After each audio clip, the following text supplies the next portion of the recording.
ಎಲ್ರಿಗೂ ನಮಸ್ಕಾರ. ನನ್ನ ಹೆಸರು ಶ್ರೀಮತಿ ಜಯಲಕ್ಷ್ಮಿ ಹೆಚ್, ಪ್ರೌಢ ವಿಭಾಗದ ಬಿಆರ್ಪಿ, ಕ್ಷೇತ್ರ ಸಂಪನ್ಮೂಲ ಕೇಂದ್ರ, ಧಾರವಾಡ ಶಹರ. ಎಲ್ಲರಿಗೂ ವಿಡಿಯೋ ತರಗತಿಗೆ ಸ್ವಾಗತ. ವಿಡಿಯೋ ತರಗತಿಗಳನ್ನು ಮಾಡಲಿಕ್ಕೆ ಅವಕಾಶ ಮಾಡಿಕೊಟ್ಟಂತಹ ಕ್ಷೇತ್ರ ಶಿಕ್ಷಣಾಧಿಕಾರಿಗಳಿಗೆ ಹಾಗೂ ಕ್ಷೇತ್ರ ಸಮನ್ವಯಾಧಿಕಾರಿಗಳಿಗೆ ಧನ್ಯವಾದಗಳು. ಮಕ್ಕಳೇ, ಇವತ್ತಿನ ತರಗತಿಯಲ್ಲಿ ನಾವು ಸಮಾಂತರ ಶ್ರೇಣಿಯ ಕುರಿತ ಪರಿಚಯ ಹಾಗೂ ಮಾಹಿತಿಯನ್ನ ತಿಳ್ಕೊಳ್ಳೋಣ. ಸಮಾಂತರ ಶ್ರೇಣಿಯ ಬಗ್ಗೆ ತಿಳ್ಕೊಳ್ಳೋಕ್ಕಿಂತ ಮುಂಚೆ ನಾವು ಶ್ರೇಣಿ ಪದದ ಅರ್ಥವನ್ನು ತಿಳ್ಕೋಬೇಕಾಗಿದೆ. ಶ್ರೇಣಿ ಪದದ ಅರ್ಥವನ್ನು ತಿಳ್ಕೋಬೇಕಾದ್ರೆ ಕೆಲವೊಂದು ಉದಾಹರಣೆಗಳನ್ನು ನಾವು ಗಮನಿಸೋಣ. ಪ್ರಕೃತಿಯಲ್ಲಿ ಹೂವಿನ ದಳಗಳ ರಚನೆಯನ್ನು ಗಮನಿಸಿ, ಅದೇ ರೀತಿ ತೆನೆಗಳ ಕಾಳುಗಳ ಜೋಡಣೆಯನ್ನು ಗಮನಿಸಿ, ಹಾಗೆ ಜೇನಿನ ಗೂಡಿನಲ್ಲಿರುವಂತಹ ರಂಧ್ರಗಳನ್ನು ನಾವು ಗಮನಿಸಿದಾಗ ಅವು ಅತ್ಯಂತ ಸುಂದರವಾಗಿ ಕಾಣಿಸ್ತವೆ. ಕಾರಣ ಇಷ್ಟೇ, ಅವುಗಳ ಜೋಡಣೆ ಮತ್ತು ನಿರ್ದಿಷ್ಟವಾದ ಕ್ರಮವನ್ನ ಅನುಸರಿಸಿರ್ತವೆ. ಹಾಗೆ ಸಂಖ್ಯೆಗಳನ್ನು ಕೂಡ ನಾವು ನಿರ್ದಿಷ್ಟ ನಿಯಮ ಮತ್ತು ಕ್ರಮವನ್ನ ಅನುಸರಿಸಿ ಬರೆದ್ರೆ ಅಲ್ಲಿ ನಮಗೊಂದು ಪಟ್ಟಿ ಸಿದ್ಧವಾಗುತ್ತೆ. ಆ ಪಟ್ಟಿಯನ್ನ ನಾವೇನಂತ ಕರಿತೀವಿ? ಶ್ರೇಣಿ ಅಂತ ಕರಿತೀವಿ. ಇಲ್ಲಿ ನನ್ನ ಹತ್ರ ಕೆಲವೊಂದು ಉದಾಹರಣೆಗಳಿವೆ, ಅವುಗಳನ್ನು ಗಮನಿಸೋಣ. ಸಂಖ್ಯೆಗಳನ್ನ ನಾನು 2 ವಿಭಾಗದಲ್ಲಿ ಬರೆದಿದ್ದೇನೆ. ಮೊದಲನೇ ವಿಭಾಗದಲ್ಲಿರ್ತಕ್ಕಂತಹ ಸಂಖ್ಯಾಪಟ್ಟಿಗಳನ್ನ ಹಾಗೂ ಎರಡನೇ ವಿಭಾಗದಲ್ಲಿರುವಂತಹ ಸಂಖ್ಯಾಪಟ್ಟಿಗಳನ್ನ ನಾವು ಹೋಲಿಕೆ ಮಾಡಿದ್ರೆ ನಮಗೆ ಹಲವಾರು ವ್ಯತ್ಯಾಸಗಳು ಕಾಣಿಸ್ತವೆ. ಮೊದಲನೇ ಪಟ್ಟಿಯಲ್ಲಿರುವಂತಹ ಸಂಖ್ಯೆಗಳನ್ನ ನೋಡಿದಾಗ 2, 5, 8, 11, 14. ಮೊದಲನೇ ಪದವನ್ನು ನಾವು ಗಮನಿಸಿದಾಗ 2, 2ಕ್ಕೆ 3 ಕೂಡಿಸಿದ್ದೀನಿ 5 ಆಗಿದೆ. 5ಕ್ಕೆ 3 ಕೂಡಿಸಿದ್ದೀನಿ 8 ಆಗಿದೆ. 8ಕ್ಕೆ 3 ಕೂಡಿದಾಗ 11, 11ಕ್ಕೆ 3 ಕೂಡಿದಾಗ 14. ಅಂದ್ರೆ ಹಿಂದಿನ ಸಂಖ್ಯೆಗೆ ಒಂದು ನಿರ್ದಿಷ್ಟ ಸಂಖ್ಯೆಯನ್ನ ಕೂಡಿಸ್ತಾ ಹೋಗಿದ್ದೇನೆ. Okay, next 5, 5ಕ್ಕೆ 5 ಕೂಡಿಸಿದ್ದೇನೆ 10, 10ಕ್ಕೆ 5 ಕೂಡಿಸಿದಾಗ 15, 15ಕ್ಕೆ 5 ಕೂಡಿಸಿದಾಗ 20, 20ಕ್ಕೆ 5 ಕೂಡಿಸಿದ್ರೆ 25. ಓಕೆ, ಎಕ್ಸಾಕ್ಟ್ ಆಗಿ ನಾನು 5 ಕೂಡಿಸ್ಕೊಂತ ಹೋಗಿದ್ದೀನಿ. ನಾನು ಯಾವುದೇ ಬೇರೆ ಬೇರೆ ಸಂಖ್ಯೆಯನ್ನ ಕೂಡಿಸ್ತಾ ಹೋಗಿಲ್ಲ. ಈ ಕಡೆ ಪಟ್ಟಿಯನ್ನು ನಾವು ಗಮನಿಸಿದಾಗ 1, 4, 2, 5, 6. 1ಕ್ಕೆ 3 ಕೂಡಿದ್ದೇನೆ, 4ಕ್ಕೆ ಕೂಡಿಸಿಲ್ಲ, ಬದಲಾಗಿ ಕಳೆದಿದ್ದೇನೆ. ಎಷ್ಟನ್ನ? 2 ಕಳೆದಿದ್ದೇನೆ. 2ಕ್ಕೆ 3 ಕೂಡಿದ್ದೇನೆ, 5ಕ್ಕೆ 1 ಕೂಡಿದ್ದೇನೆ. ಇಲ್ಲಿ ನಿರ್ದಿಷ್ಟ ನಿಯಮವನ್ನು ನಾವು ಅನುಸರಿಸಿಲ್ಲ. ಹಾಗಾಗಿ ಇದಕ್ಕೆ ನಾವು ಶ್ರೇಣಿ ಅಂತ ಹೇಳೋದಿಲ್ಲ. 5, 4 ಕೂಡಿಸಿದ್ರೆ 9 ಆಗಿದೆ. 9ಕ್ಕೆ 1 ಕೂಡಿಸಿದ್ದೀನಿ 10 ಆಗಿದೆ. 10ಕ್ಕೆ 3 ಕೂಡಿಸಿದ್ದೀನಿ 13. 13ರಲ್ಲಿ 1 ಕಳೆದಿದ್ದೇನೆ. ನಿರ್ದಿಷ್ಟ ನಿಯಮವನ್ನ ನಾನು ಪಾಲಿಸಿಲ್ಲ. ಹಾಗಾಗಿ ಇದು ಶ್ರೇಣಿ ಆಗೋದಿಲ್ಲ. ಯಾವಾಗ ಒಂದು ನಿರ್ದಿಷ್ಟ ನಿಯಮವನ್ನ ಅನುಸರಿಸಿ ನಾವು ಸಂಖ್ಯೆಗಳನ್ನ ಜೋಡಿಸ್ತೀವೋ, ಕ್ರಮಬದ್ಧವಾಗಿ ಬರಿತೀವೋ, ಅಂತಹ ಸಂಖ್ಯಾ ಪಟ್ಟಿಯನ್ನ ನಾವೇನಂತ ಕರಿತೀವಿ? ಶ್ರೇಣಿ ಅಂತ ಕರಿತೀವಿ.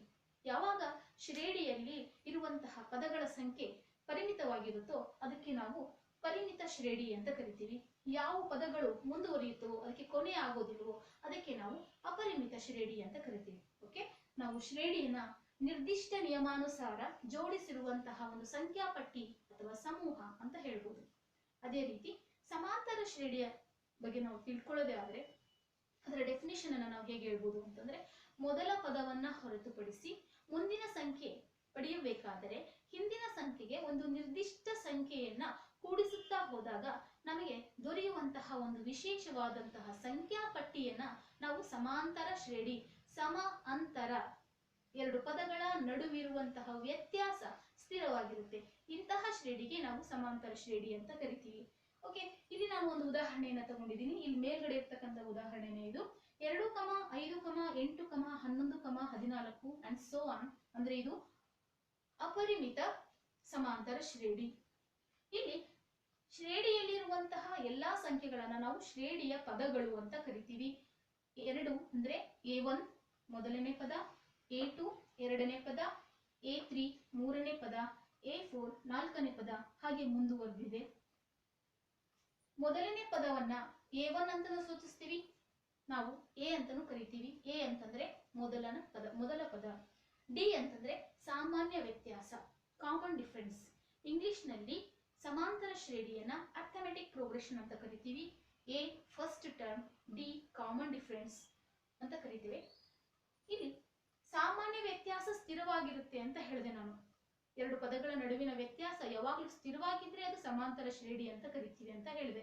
ಹಾಗೆ ಇಲ್ಲಿ ತೆಗೆದುಕೊಂಡಿರುವಂತಹ ಉದಾಹರಣೆಯಲ್ಲಿ ಡಿ ನಂಗೆ ಬೇಕಾಗಿರೋದು ಸಾಮಾನ್ಯ ವ್ಯತ್ಯಾಸ ಆಗಿರೋದ್ರಿಂದ ಮುಂದಿನ ಪದದಲ್ಲಿ ಹಿಂದಿನ ಪದವನ್ನು ಕಳೆದಾಗ ನಮಗೆ ಸಾಮಾನ್ಯ ವ್ಯತ್ಯಾಸ ಸಿಕ್ಕುತ್ತೆ. ಅಂದ್ರೆ A2 - A1 ಅದು ಯಾವುದಕ್ಕೆ ಸಮನಾಗಿರುತ್ತೆ ಅಂದ್ರೆ A3 ಮೈನಸ್ A2 ಗೆ ಸಮನಾಗಿರುತ್ತೆ ಮತ್ತು A4 ಮೈನಸ್ A3 ಕೂಡ ಸಮನಾಗಿರುತ್ತೆ.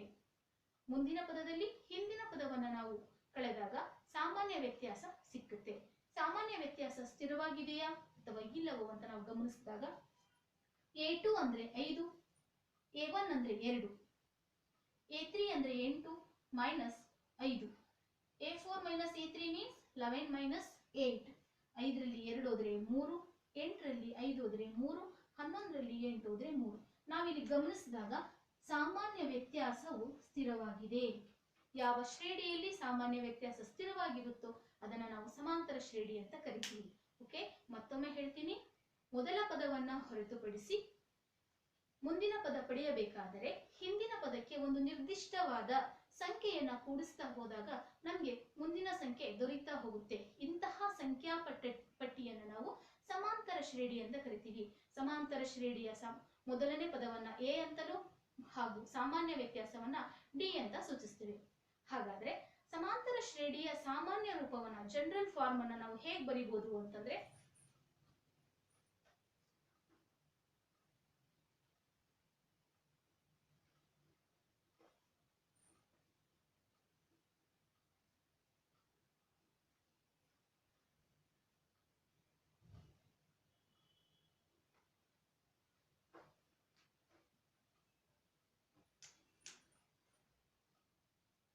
ಸಾಮಾನ್ಯ ರೂಪ.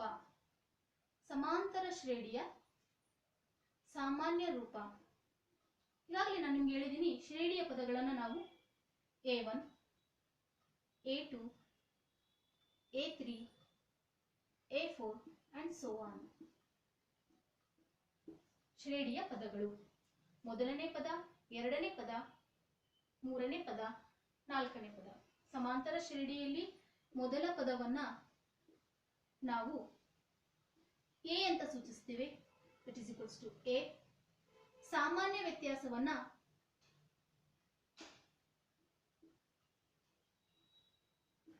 ಡಿ ಅಂತ ಸೂಚಿಸ್ತೀವಿ. ಇದನ್ನು ಉಪಯೋಗಿಸಿಕೊಂಡು ನಾವು ಸಾಮಾನ್ಯ ರೂಪವನ್ನ ಬರೀಬಹುದು. A1 ಅಂದರೆ ಮೊದಲನೇ ಪದ ಎ, A2 ಅಂದರೆ ಎರಡನೇ ಪದ. ಎರಡನೇ ಪದ ಬೇಕಂದ್ರೆ ನಮಗೆ ಹಿಂದಿನ ಪದಕ್ಕೆ ಸಾಮಾನ್ಯ ವ್ಯತ್ಯಾಸವನ್ನ ಕೂಡಿಸ್ಬೇಕು. ಅಂದ್ರೆ ಎ ಮೊದಲನೇ ಪದ, ಸಾಮಾನ್ಯ ವ್ಯತ್ಯಾಸ ಡಿ, ಇದು ಎರಡನೇ ಪದ ಆಗುತ್ತೆ ಎ ಪ್ಲಸ್ ಡಿ. ಮೂರನೇ ಪದ ಬೇಕು ಅಂದ್ರೆ ಎರಡನೇ ಪದಕ್ಕೆ ಎ ಪ್ಲಸ್ ಡಿಗೆ ಸಾಮಾನ್ಯ ವ್ಯತ್ಯಾಸವನ್ನ ಕೂಡಿಸ್ತೀನಿ. ಅಂದ್ರೆ A plus D plus D. The same way A plus D plus D plus D and so on. ಈಗ A plus D, A plus D plus D ಅಂದ್ರೆ 2D, A plus D plus D plus D ಅಂದ್ರೆ A plus 3D. ಹೀಗೆ ಮುಂದುವರಿಯುತ್ತೆ A plus 4D and so on. ಇದನ್ನ ನಾವು ಸಮಾಂತರ ಶ್ರೇಣಿಯ ಸಾಮಾನ್ಯ ರೂಪ ಅಂತ ಕರಿತೀವಿ. A plus D, A plus 2D, A plus 3D, A plus 4D ಇವು ಸಮಾಂತರ ಶ್ರೇಣಿಯ 1, 2, 3, 4 ಪದಗಳ ಸಾಮಾನ್ಯ ರೂಪವಾಗಿರುತ್ತೆ. ಮುಂದಿನ ತರಗತಿಯಲ್ಲಿ ನಾವು ಸಮಾಂತರ ಶ್ರೇಣಿಯ ಎನ್ನ ಪದವನ್ನ ಹೇಗೆ ಕಂಡುಹಿಡಿಯೋದು ಮತ್ತು ಆ ಒಂದು ಸೂತ್ರವನ್ನ ಬಳಸಿಕೊಂಡು ಸಮಸ್ಯೆಗಳನ್ನ ಹೇಗೆ ಬಿಡಿಸೋದು ಅಂತ ತಿಳ್ಕೊಳ್ಳೋಣ. ಓಕೆ, ತರಗತಿಗಾಗಿ ಕಾಯ್ತಾ